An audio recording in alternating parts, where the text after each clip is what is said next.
सोचिए, अगर आपकी स्किल इतनी मजबूत हो जाए कि कोई आपको रिप्लेस ही न कर पाए। अगर आपका नाम सुनते ही लोग कहें, ये इंसान अपने काम का उस्ताद है। आज की दुनिया शॉर्टकट्स बेचती है, quick success, overnight fame, viral tricks. लेकिन मास्टरी हमें एक अनकंफर्टेबल सच बताती है। महानता स्लो होती है। यहां कोई मैजिक पिल नहीं है, कोई सीक्रेट मंत्र नहीं है। सिर्फ एक लंबी, डिसिप्लिन्ड और अक्सर लोनली जर्नी है। इस वीडियो में मैं आपको मास्टरी की पूरी जर्नी एक कंटिन्यूअस कहानी की तरह बताने वाला हूं। शुरुआत से लेकर उस लेवल तक जहां स्किल इंस्टिंक्ट बन जाती है। वीडियो को एंड तक जरूर देखिए, क्योंकि आखिरी हिस्से में वो प्रिंसिपल आएगा जो आपकी पूरी करियर ट्रेजेक्टरी बदल सकता है। रॉबर्ट ग्रीन कहते हैं, हम जीनियस को गलत समझते हैं। हम सोचते हैं मोजार्ट पैदा होते ही महान था, डा विंसी को भगवान ने अलग दिमाग दिया था। लेकिन सच्चाई यह है कि इन सब ने लंबा अप्रेंटिसशिप किया। Years ऑफ बोर्डम, डिसिप्लिन और डीप फोकस। जहां कोई ताली नहीं बजाता, कोई तारीफ नहीं करता। मास्टरी कोई मोटिवेशन नहीं है, ये एक स्ट्रक्चर है। और ये स्ट्रक्चर लगभग हर इंसान की लाइफ में 3 नेचुरल स्टेजेस से होकर गुजरता है, चाहे वो जाने या अनजाने में। हर जर्नी एक्साइटमेंट से शुरू होती है। नया स्किल, नया करियर, नया ड्रीम। शुरुआत में एनर्जी हाई होती है, एक्सपेक्टेशंस भी हाई होती है। लेकिन बहुत जल्दी रियलिटी हिट करती है। आप एवरेज निकलते हैं। आपसे बेहतर लोग पहले से मौजूद होते हैं, और यही 90% लोग क्विट कर देते हैं। मास्टरी का पहला और सबसे पेनफुल स्टेज है अप्रेंटिसशिप। यहां ईगो टूटता है। आपको एक्सेप्ट करना पड़ता है कि अभी आप बिगिनर हैं। ऑफिस में जूनियर रोल हो, कंटेंट क्रिएशन में 0 व्यूज हो, या बिजनेस में लगातार लॉसेस। ये फेज आपको हम्बल बनाने के लिए आता है। जो इसे पर्सनल इंसल्ट समझ लेता है, वो यही रुक जाता है। इस स्टेज में आपका सबसे बड़ा हथियार है ऑब्जर्वेशन। मास्टर्स पहले बोलना नहीं, देखना सीखते हैं। वो नोटिस करते हैं सीनियर कैसे सोचता है, एक्सपर्ट कैसे रिएक्ट करता है, सिस्टम कहाँ वीक है, और लोग वही मिस्टेक्स बार बार क्यों दोहरा रहे हैं। जितना ज्यादा आप ऑब्जर्व करेंगे, उतना कम समय आप ट्रायल एंड एरर में वेस्ट करेंगे। ऑब्जर्वेशन आपको इनविजिबल एडवांटेज देता है। इसके साथ आता है स्किल अक्यूमुलेशन। इस फेज में पैसे, टाइटल और रिकॉग्निशन सेकेंडरी होते हैं। प्राइमरी होता है आपके पास कितनी रील यूजेबल स्किल्स जमा हो रही है। Communication, writing, analysis, patience, emotional control, problem framing, ये सब फ्यूचर में कंपाउंड इंटरेस्ट की तरह काम करती है। उस समय आपको लगेगा कि कुछ खास नहीं हो रहा, लेकिन अंदर ही अंदर फाउंडेशन मजबूत हो रही होती है। ग्रीन साफ कहते हैं, अगर आप अप्रेंटिसशिप शॉर्टकट करना चाहेंगे तो आगे चलकर एम्बैरसमेंट इनएविटेबल है। लेकिन यहां एक ट्रैप भी है। बहुत से लोग सीखते ही रहते हैं, कोर्सेज करते रहते हैं, सर्टिफिकेट्स जमा करते रहते हैं, और कभी आगे नहीं बढ़ते। नॉलेज कंफर्ट बन जाती है। अगला स्टेज वहीं से शुरू होता है जहां डर पैदा होता है। अब आता है क्रिएटिव एक्टिव फेज। अब आप सिर्फ फॉलो नहीं रह सकते, अब आपको अपनी आवाज ढूंढनी है।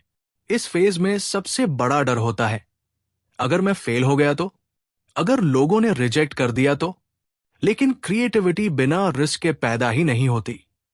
जो रिस्क नहीं लेता वो सेफ तो रहता है, लेकिन इनसिग्निफिकेंट भी रह जाता है।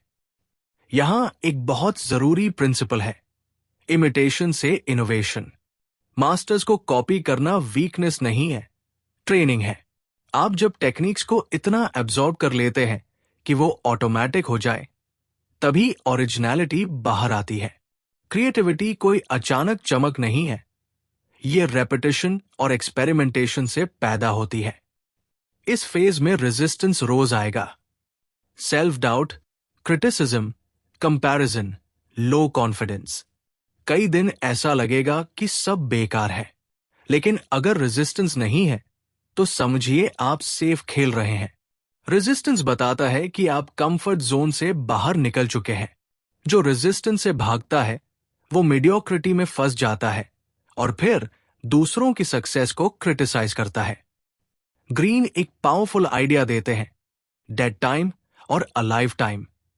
डेड टाइम वो है जब दिमाग सिर्फ कंज्यूम करता है, endless scrolling, gossip, distraction, news overload.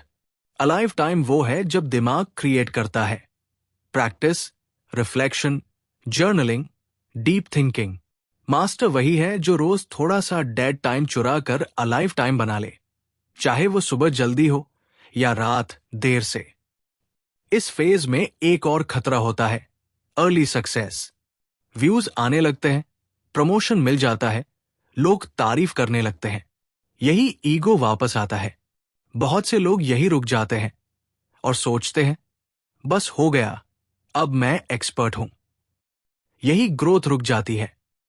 लेकिन असली मास्टरी तब शुरू होती है जब स्किल और इंट्यूशन मर्ज हो जाते हैं, जब आप बिना ज्यादा सोचे सही डिसीजन लेने लगते हैं और बाद में रियलाइज करते हैं कि डिसीजन बिल्कुल सही था।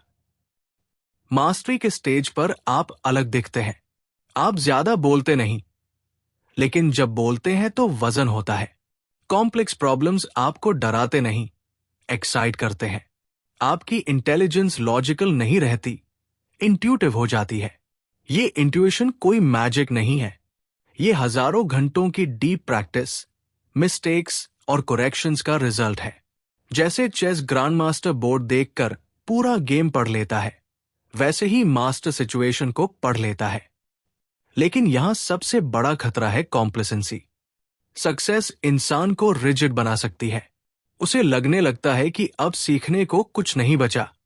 True master life long student रहता है। वो जानता है प्रोसेस कभी खत्म नहीं होती, मास्टरी भी एक मूविंग टारगेट है।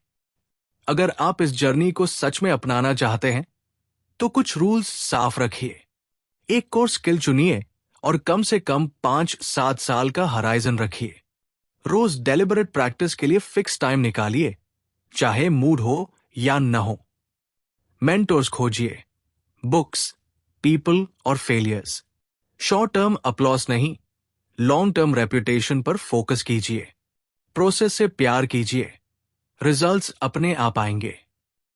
मैंने खुद महसूस किया है, सबसे डेंजरस मोमेंट फेलियर नहीं होता, बल्कि अर्ली सक्सेस होता है।